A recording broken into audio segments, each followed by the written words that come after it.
Thank you, everybody, and I appreciate Shira. Thank you. It's all yours. Thank you. Good morning. Good morning. Good morning. Okay, I have a question for you. What's the purpose of an interview? Purposes. Give me one. To learn about the job. To learn about the job. Give me a second one. See if you fit with the company. See if you fit with the company. Third one. Find out about the culture of Culture. Tell why you're the best for the job. Why you're the best for a job. For the recruiter to see why they shouldn't hire you. Why they shouldn't hire you. Yeah, it's kind of become that way, hasn't it? So some of you might have read the description that I wrote about this this training this morning, and I described this process, what recruiters are looking for. They're looking for a purple squirrel or a one-eyed unicorn, you know. It's that concept, and this is I'm not misspeaking when I say this. They want 12 out of 10 skills. Do I get a witness? Right? Like this is just what is. It is an extremely tight market for two reasons. Employers are risk averse, right? And they don't have time to train. So they want this apples to apples match, what we recruiters call the purple squirrel, this impossible to find person. The job will actually be kept open 3, 6, 9 months, even a year sometimes, to find this person that doesn't exist. And every once in a while, someone like me, an executive recruiter, will be called and said, we can't find the purple squirrel, you find the purple squirrel. So when you're sitting in these interviews, they think that you're painted purple. Or at least they're hoping that you. And is that a challenge? Yeah, for both sides, of course it is. Now, for those of you who are career changers, even more so, correct? Because you're trying to sell yourself on your potential, on your transferable skills. And are they focused there? Not so much. They're focused on your resume. They want to see, right, all the skills lined up. So for those of you who are applying to job postings, it is extraordinarily important that you match at least 80% of what they're asking for. And these days, if someone says in the job posting, such and such a skill or such and such an industry is preferred, what does that really mean? required. It's required. It means it's required, yeah. So I'll give you a quick story about that. So I had a client, I'm going to call him Max just to protect the innocent. And I actually knew this gentleman on both sides of my life, okay? He was a client of mine when I did a search for his trade association several years ago. And then eventually he became a coaching client. I do career coaching as well. So I knew him on both sides. It was a very fascinating process to see sort of the goose and the gander, okay? So when I was searching for him, he wanted me to find a vice president of such and such. And what did he want? A purple squirrel. I mean, purple, polka dots. I was like, Matt, what, really? I cannot find this person. He goes, no, really, this is what we need. Fine. Okay, so I find the person, eventually. All right. About 6 months later, he unfortunately loses his position. And mind you, he was the executive director of this association, okay? He loses his position. It's unfortunate. So he comes to me in my career coaching capacity so that he wants help, right, with his resumes, LinkedIn, this, that, his job search. I said, okay. And so we do everything, and then at the end of it, he did end up finding, he found a job announcement with another association. Not for an executive director role, it was for a director of education. And of course, this association wanted whatever they wanted, education, training, development, this, that, and the other thing. I remember where I was sitting, we were emailing back and forth, and he sends me this thing, and I said, come on. I said, look, this is, right? This is what the employer said. They want ABC 1, 2, 3. And he writes me back, he goes, I just can't believe how myopic some recruiters are. I wrote back, I said, how quickly we forget. He goes, touche. Right? But isn't that human nature? I mean, we see it from one side, and then suddenly we flip to the other side, and now we want everybody to be flexible.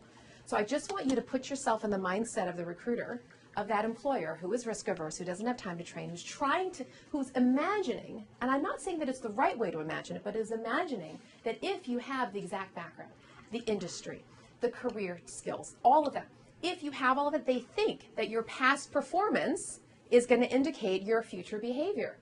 Is that true? Not always, in fact, not often. But that's the prevailing wisdom within HR. And frankly, a lot of people feel it's just easier to do it that way. Has anyone been in a hiring position? Do you know what I'm talking about? You understand this this is not craziness. Except that we're in a very different market. And we have a lot of people, probably a lot of people in this room who want to do something different, right? You don't necessarily want to be doing the stopgap work you've been doing your entire career, 20, 30 years. You want to do something that makes you what? Passionate and engaged, and you want to serve. And I hear this all the time as a coach. Well, guess what? The employers need to change a little bit of their mindset. Would you agree? Okay. But be that as it may, we still need to get through the interview, don't we? Okay. So what I would say is that it's more than about landing the offer. It's about the match. And I believe it's truly about the mutual benefit. So for those of you in the beginning, when I asked the question, what's the purpose of an interview? And some of you said, oh, it's, to find out the culture fit, or whether, basically you were saying from your perspective, which is incredibly important, from your perspective, is it right for you? Yes and amen. Absolutely, you should be thinking that. And of course, they're thinking the same side. So I have this concept. I say, don't interview for the practice.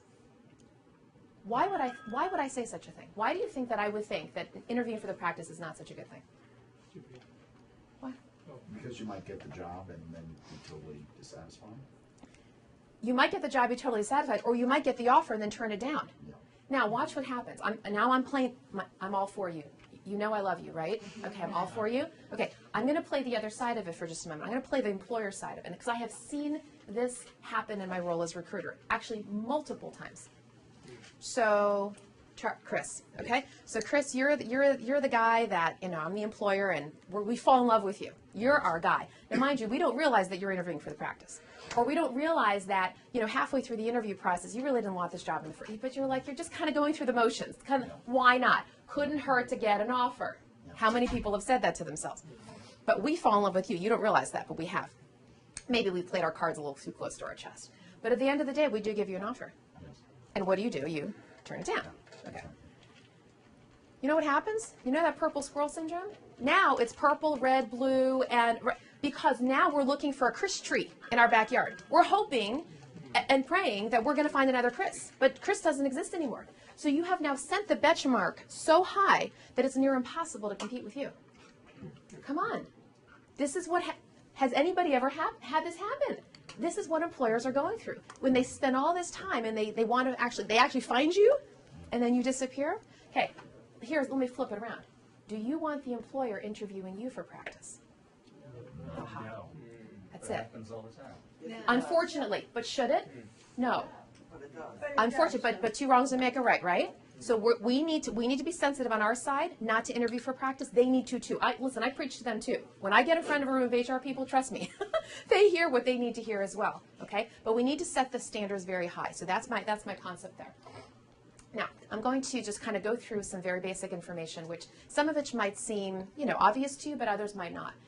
Your contact information needs to be everywhere. It really does. And you need to be able to get back in touch with that recruiter ASAP. Now, one thing on your, that I didn't mention here, on your resume, I know this is not a resume conversation, the one thing I would recommend just for cybersecurity reasons is not to list your address. List your city, state, but not your address anymore on your resume, okay? Because your resume is online, you never know who's going to see it, right? Okay, it's just a protection thing. Reschedule with caution, okay? Listen, they should be doing the same thing. They should be, but especially when it comes to, especially a second level interview, when they've gathered so many hiring managers together and their schedules are absolutely crazy, be extra careful. If you have to reschedule, redo it with caution, okay? Think three or four times. All right. This is one of the most important concepts that I'm going to go over today. It's how to prepare for the interview. Because it's not just about the purple squirrel syndrome, right? Because frankly, the purple squirrel was the resume. Would you agree? Right? For you to even make it through the resume screening process to get into the interview was a big deal unto itself. Now you're sitting there, right? And you have no idea what the competition's like, of course, because you're running a blind race. So what can you do to make yourself stand out and actually get the offer, presuming that you want one?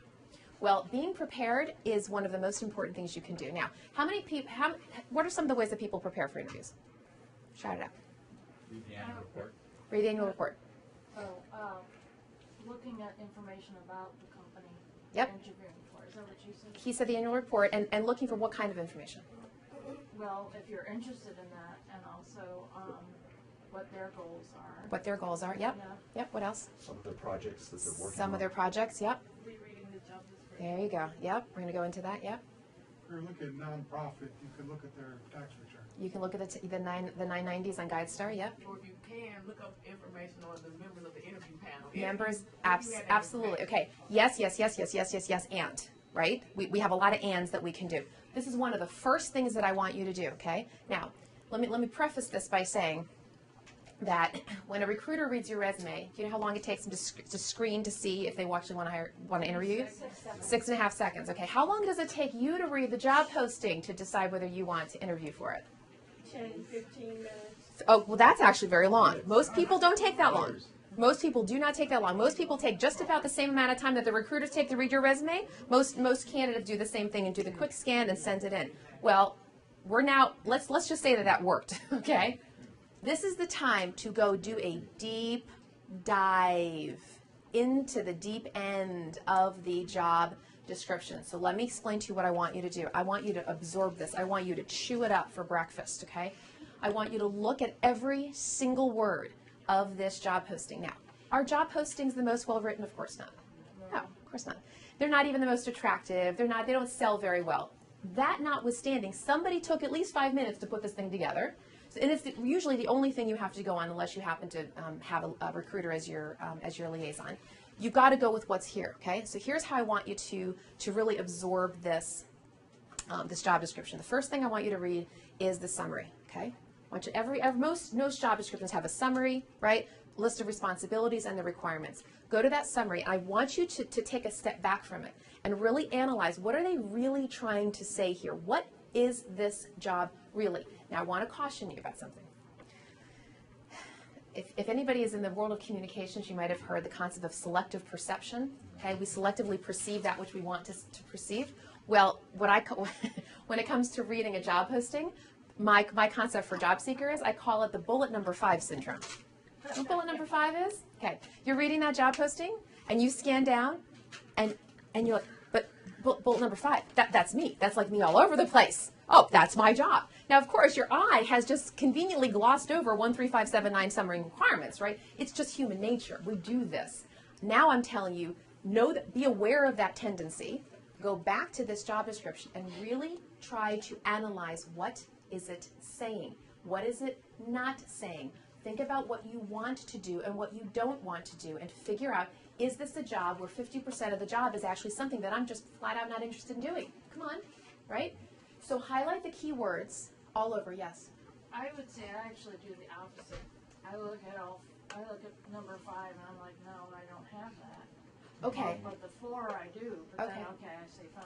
I won't qualify for it. So okay, so your pendulum is swung clear to the other side. Yeah. So what I would say is, on the one hand, it's not such a bad thing because you're saving yourself a lot of time. On the other hand, you could pull back just 10%, right?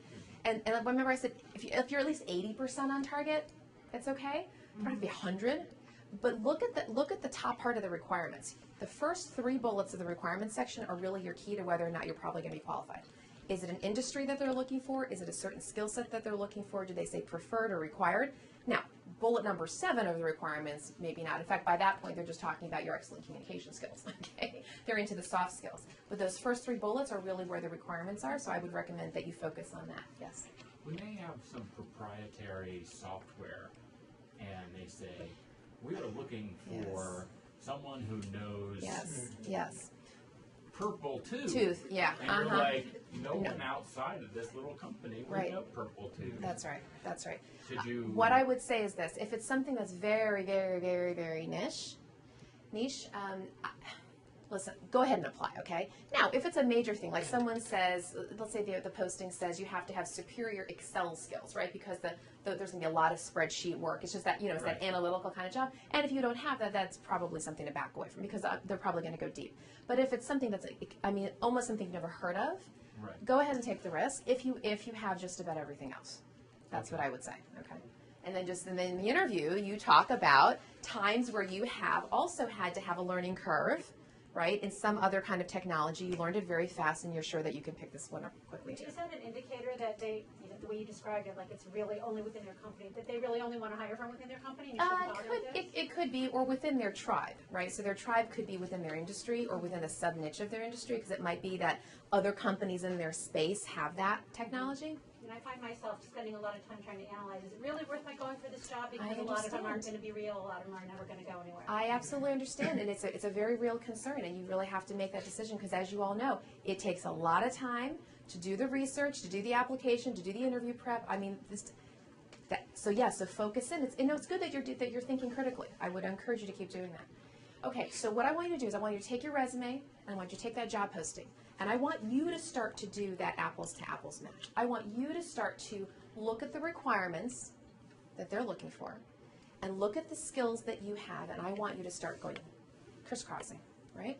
Mix and match and mix and match. You want to be able to answer any possible skill requirement that they have on that interview by knowing your resume cold.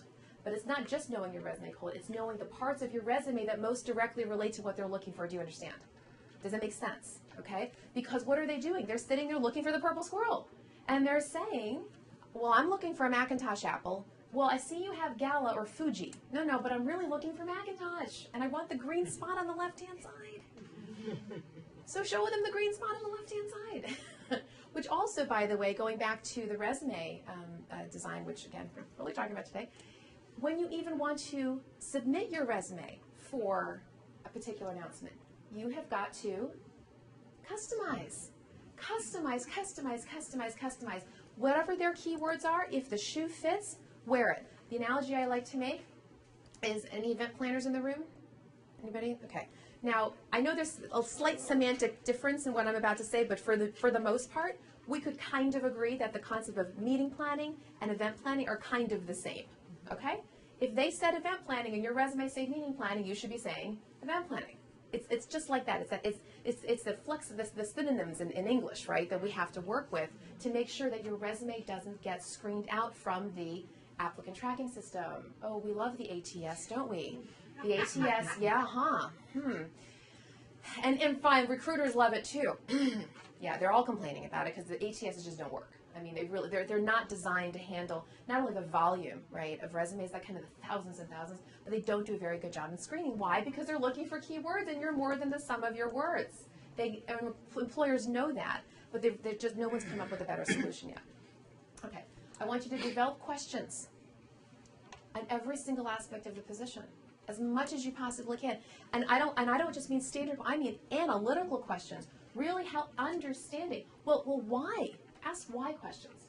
Why and how come questions around each of the different aspects of the position. Well, what impact is this going to make on your mission and on your objectives? Well, I noticed when I read on your website, or I noticed when I read this last press release, you guys are going after this project or that project, and I noticed that bullet number 5 talks about this. Tell me how the two are aligned. Do you see? I want you to go deep here. You don't want to be asking some of the standard questions about, well, how am I going to know that I'm successful in 12 months, or what are the ideal qualifications for the job, and all the normal stuff that you read in interview books. No, you've got to customize this. You have to customize this. I liken the analogy to dating. I'm just saying, right? You want to be interested in the person. They have to know that you're interested in them, and you're not just asking some generic questions. Yes? The jobs that I have been interviewing for lately are 2-tiered interviews. Your first interview is with a committee that may have nothing to do with the actual position. Can I ask you what industry it's in? Well, it's is it working for a government agency yeah. through a contractor. Yeah. Government does it a little differently. Okay, they tend to do a lot of panel interviews. In fact, sometimes they only do one, and that's it. That's your whole interview. And I would say interviewing for the government and interviewing for higher education are two of the hardest types of interviews for a candidate to navigate, because you're usually not doing it one-on-one. You're usually doing it with a group. Having a panel discussion. Now listen, you still want to prepare in the same way. Even though this panel, what do? They go around the room, and everybody's got their standard questions, and they're all kind of robotic about it, right? And they've got their evaluation form at the end, checking off the boxes. So it's not very personal and intimate, but at the same time, this still applies.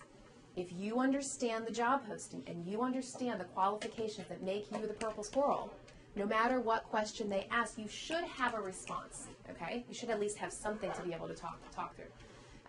And kind of look at this. What requirements do you fulfill extremely well, and where are you deficient?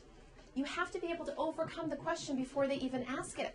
If you know there's something, whether it's a niche computer skill or a different kind of a hard skill, hey, it could even be a soft skill for that matter, that you feel, it's just not quite my strength, have a prepared response for that.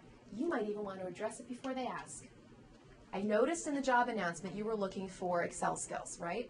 Well, I do have some. I just want to let you know that, I'm not yet quite advanced, but I supplement that with my use of X, Y, and Z, okay? So be able to balance that out. And is there anything about the job that strikes you as odd or inconsistent?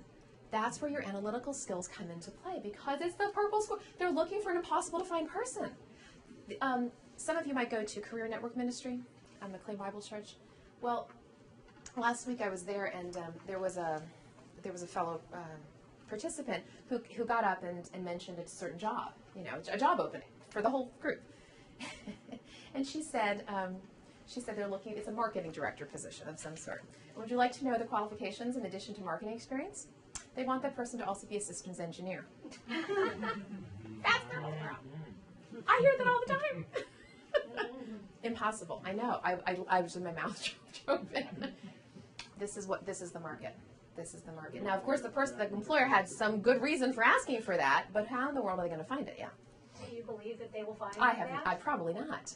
So at some point, they're going to have to flex. They're going to have to flex on something, and hopefully somebody in their life will have the wisdom to come up and say, what's really most important to you here? And I presume the reason that they would even try for something like this is just so to save money. Well, to save money, but also but it's that risk aversion, right? I mean, I believe it's a technology company, some engineering base. So the concept is, if you understand our engineers and how they work, then you'll better be able to market. That was, I think, the wisdom of it. But I just think it's two completely different. We all know that. Two different skills. Do you have any pointers that show you when the job is designed for someone specific that they already have in mind? So this happens a lot in certain industries, and I don't know if I see what you're saying. Almost as if the job was crafted around somebody else's existing resume. Yeah. And they just have to Pre-select, and then they just have to check the boxes off. While there is no fail-safe way of doing that, it could actually be in one of these areas, right, where you're looking at how does this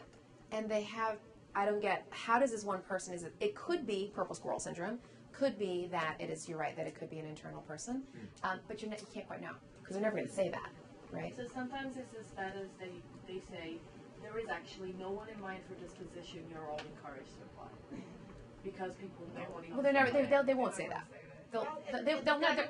In the government's case, what they'll do for the federal government is they'll keep the job posting open for like 3 or 4 days, or typically a week. And if it's up for a week, and then it's taken down, that's probably just there. That's a good point. That's a better way to know. August 7th through August 5th, Yeah. they probably have somebody already. If it's the government. In the private sector, they don't necessarily do it that way, because if they're posting on LinkedIn or Career Builder or what have you, they're not going to say it that directly. But yeah, when it's that niche, it could be, but you can't always know. Yeah. I would ask about the opposite end of that spectrum, which is I'm in public relations and I'm looking for communications director positions, and it's just numbing to read these descriptions. They're all the same. Yes. All the same, all the same, all the same. They want you to write everything. They want you to do everything. They want you to wear 5 hats and pay you less than what you're worth. They want you to handle anything that comes up and advise our senior leaders and so forth and so forth. And I actually can do all these things. Sure. And so going through this process is, I do it, but I mean, it's numbing because it sounds not all for one person. It sounds all generic. Yeah. And you're right, in some professions that actually is the case, except for that one that actually has a twist. And it might be that you've read so many of these things that your tendency might be to overlook it, that the one needle in the haystack that actually is different. So I would encourage you to even just say, oh, okay, one after the other. Like, wait, hold on, did I just see something different there? That would be the thing to focus on.